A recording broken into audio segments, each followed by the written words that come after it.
Welcome to our channel. Today we how to reset Twitch password on desktop. Easy fix step by step clearly.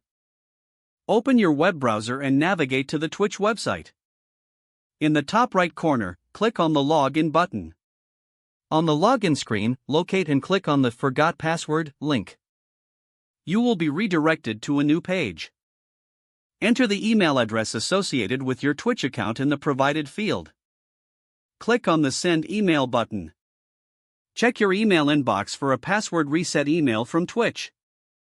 If you don't see it, check your spam or junk folder. Open the email and locate the password reset link. Click on the link, which will take you to a new page for creating a new password. Enter your new password in the designated field. Make sure to create a strong password that meets Twitch's security requirements. Re-enter your new password to confirm it. Click on the Reset Password button.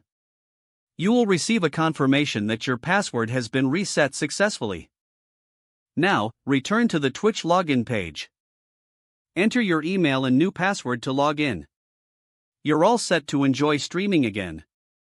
If the page does not load, refresh the browser or try again in a private or incognito window. Make sure you are using the correct email address, then retype it carefully to avoid small typos. If your password is not accepted, use the reset option and create a new strong password you can remember. Check your spam folder for verification or security emails, then complete any requested confirmation steps. Enable two-factor authentication if available to improve account security and reduce unauthorized access risk. After signing in, review your profile details so your contact information and settings are accurate and current. If you see an error message, note it down and try again after restarting your device and internet connection. Log out when you finish, especially on shared devices, to keep your account and payment information secure. If the page does not load, refresh the browser or try again in a private or incognito window. Make sure you are using the correct email address, then retype it carefully to avoid small typos.